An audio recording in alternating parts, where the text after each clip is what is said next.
Hey Facebook, LinkedIn, Instagram, Twitter, wherever I've posted this, how are you? Matt Phillips here, in case you don't know me, creator of RunChatLive.com. How are you? So yeah, just finished a run that, those runs that start off like, I really don't want to do it, and then finish off like, wow, that's a pretty fast last mile. One of those days. I thought I'd give a little update on where I am now with the sleep study that I'm doing using the fantastic Cerebra sleep system equipment, an in-home polysomnogram. So basically it's a little device you stick on your head about the size of a running headlamp, with electrodes going to various places around your eyes and on your neck, and rather than just measuring how much you're turning over or moving, or your heart rate, which is what available wearables do these days, it's actually sending sleep brainwave data back to the lovely Cerebra people in Canada, in Winnipeg. And after 5 weeks of doing this, they're going to be having a look at that data and analysing important things to do with sleep quality rather than just sleep quantity. So we're talking about the different stages of sleep. So the REM sleep, which we're aware of, which we'll talk about a little bit maybe, because I want to talk about dreaming today. And then also the non-REM sleep, which includes not only the deep stage of sleep, but also where a lot of the mental and physical kind of repair, basically, sorting out and putting stuff back together again for proper functioning of the body is done. So I'm really getting quite excited now about hearing Dr. Amy Bender talk to me, who's the clinical director of sleep science at Cerebra, hearing her tell me about the results. I'm really excited. As a side thing for it, because if I'm going to go to sleep with a head lamp on my head for 35 nights in a row, then I wanted to make it a little bit interesting rather than just my sleep. So those of you following me will know that for week 1 I just drank my coffee as I normally do, and then, which is a lot, which is basically fueled me. I remember reading in a book that coffee can often be a self-prescribed drug to deal with chronic sleep loss, and I think that's a pretty good summary of my life since I was about 17, because I have struggled with sleep issues all my life, even as a baby. So this is why I got into this. So yeah, week 1 just kept on lugging that coffee back and loving it.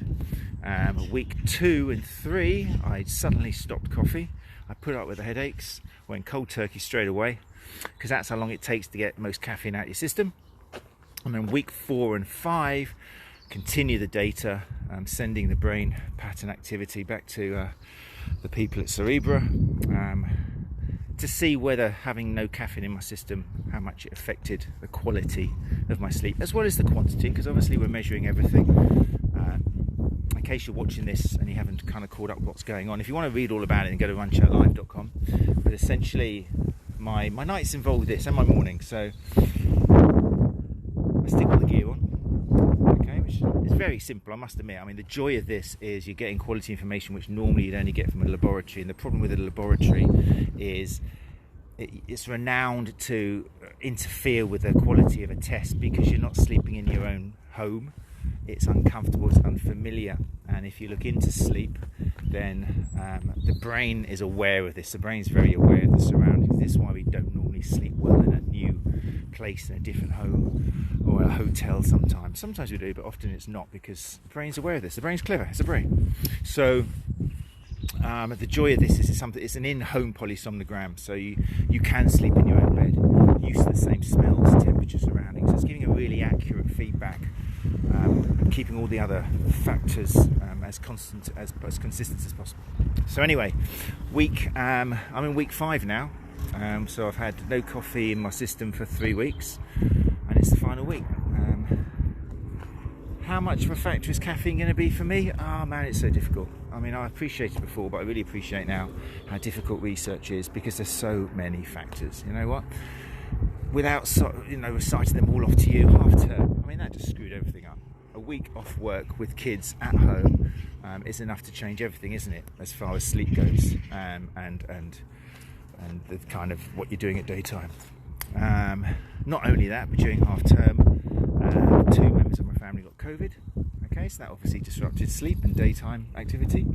The 2 other members of the family, including me, got kind of nasty head colds and stuff, so that obviously interrupted everything. And my in-laws were down staying and they got colds as well, so yeah, that week was just a write-off. I can't remember which week it was now. I think it was week 4. When was half term? I don't know. So that kind of screwed everything up a little bit. And then other stuff, you know, it's very tricky. My plan was not to have any alcohol, and that didn't work. Basically, when COVID hit the house and during half term and stress levels went up, then I had to, Jesus. There was no way I wasn't going to have my little glass of Argentinian Mendoza family Malbec in the evening. Just one, but I needed that, you know, it's like, I needed it. Maybe if I were being paid for a study or something, I would have kind of done it, but there was no way. It was just an integral part of my survival mechanism. So anyway, how much does wine affect sleep? Well, it's really interesting. That's what I want to have a little talk about today. This might be a long one, so just make yourself a cup of tea. I'll still be here in 5 minutes, because I want to talk about dreaming. I remember saying to Dr. Amy Bender on the podcast I did on the Sports Therapy Association podcast, I can't remember which one it was now, maybe 63 or something, I'm thinking maybe. All on YouTube if you want to watch it. I remember saying that for me, it seems like the best quality sleep I get is if I've had a belly full of alcohol, because I don't dream. And I said that to her, and she kind of, you know, came back with the research and studies which show quite clearly that alcohol doesn't really help sleep. It's a sedative, rather like sleeping pills. So yeah, it might help you get to sleep, but it's putting you to sleep and nullifying, therefore, the natural process of sleep and the stages and why we think that sleep exists, why we spend 8 hours, hopefully, of our day actually just lying there motionless. So, and it was interesting, I remember saying that, but you know, still, my best, when I wake up in the morning, I'm happiest if I just haven't had a dream. I don't know what it's like for you. Maybe if you're watching this, then if that relates to you at all, then stick it in the comments, because I'm interested to hear. Because you know what it's like, we always think that we are just one and everyone else is different. But yeah, like the last 2 nights ago, I had really heavy dreams, and I don't like dreaming because I feel like I'm awake. They're too real. Even if I don't normally have really happy dreams, there's always a little bit of anxiousness in dreams, isn't there? But even if it's not an anxious dream, just kind of just a bizarre dream, I wake up so tired.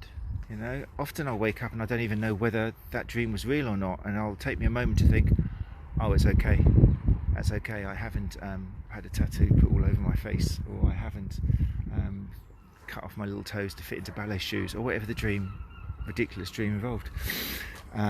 So I don't like dreams. My best night's sleep is when I wake up and I know that I haven't dreamt, because for me dreaming is synonymous with turning over, thinking too much. And my worst night's sleep, and why I do these studies and what I've suffered with myself personally, is that's another word I can't say after a run. Repetitive, there you go, repetitive dreams. Even repetitive dreams from one week to another, or sometimes from 1 year to another. And sometimes during a night I'll wake up, then go back to sleep, and the dream continues. And in the dream I know that I'm dreaming, and I'm fighting with the fact, and I'm telling myself to stop dreaming this because it's not real. And it's a battle, man. I don't know if anyone else have had this. And it's not surprising to me that I'll wake up and I'm just knackered. I'm like more tired than when I went to sleep, because I've been having this kind of duel with my own subconscious and kind of watching it. It's really kind of almost like dissociation. It's kind of really weird and it's shattering. I don't know whether anybody else can make me feel better by saying, yes, me too, Matt, or if you want, just write down Matt, you're a loon. No one suffers from this. But now I'm looking more into sleep, and what dreams are, and things to do with REM and non-REM. I'm really looking forward to seeing what my data is like on the nights that I've recorded kind of more dream, or when I've recorded that I've woken up feeling more tired. Because basically when we a little bit, I know about dreams, and apologies if I get this wrong, don't take this as concrete, but basically when you remember a dream, it's because the dream was in the REM stage. Okay, you dream in the non-REM stage, but you don't remember it. Okay, so you only remember a dream if you're having it in the REM stage, and then you wake up whilst you're in the REM stage. For those of you who aren't aware of how the stages of sleep go, essentially during the night you've got kind of this 90-minute cycle where you go through the non-REM stages, which there's 3 or 4 of them, depending on where you read. So you've got the kind of 5 minutes or so which it should take to get to sleep, and then you've got stage 2, and then in stage 3 is where your deep sleep is, in the non-REM stage, and that's where it's kind of science that's now seeing that a lot of the repair goes by, both mentally and physically, to sort you out.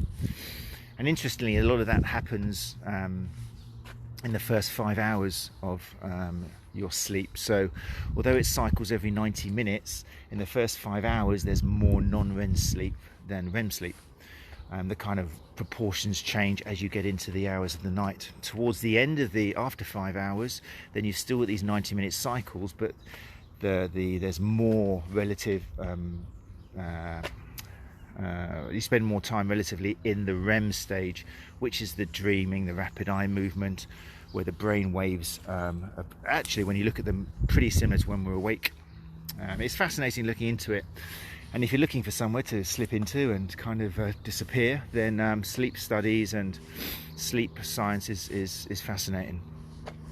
So I'm really interested anyway with the data to see how much of my worst night's sleep I am actually in REM compared to non-REM, because, and this is my layman's logic here, if you're spending too much time or more than the suggested optimal time in REM, then you're going to be remembering loads of dreams and remembering more dreams, potentially dreaming more, but you're not going to be spending so much time in the repair stage, which is where you sort out your thoughts, where you sort out your recovery, where you wake up feeling maybe more refreshed.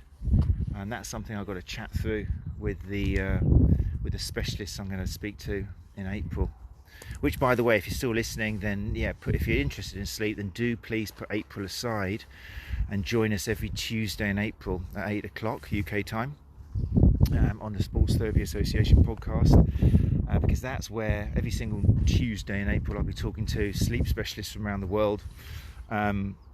So looking forward to it, man. But obviously, because one, I've been doing a sleep study, and at the end of it will be when I'll be speaking to Amy about my results, which obviously is so important to me. But also it'll be I'm getting to know about it, and I totally understand now the importance of sleep, and how much we have ignored it, and healthcare has ignored it until now. A lot of that is because we haven't really understood sleep, and we don't understand what it's all about. I say we like it's me, but I mean science.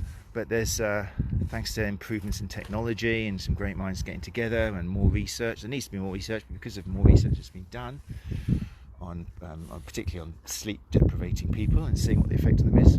Then we know more about what the different stages of sleep do, and how not spending time in the right stages can lead to systemic disease. It can affect the whole body. I mean, just obviously, if sleep is where you recuperate mentally and physically and sort out all the information you need in your brain and information you don't, then obviously it's a big thing. And the fact that it's hung around since pretty much the beginning of time, and that we devote this amount of time to it, 24 hours, some of us more than others, but and the humans as well. I mean, every single organism which I think lives for more than an hour or something, will go through some form of sleep pattern where they remain motionless and seem to go through some form of motionless kind of activity, which shows that sleep is a fundamental part of life.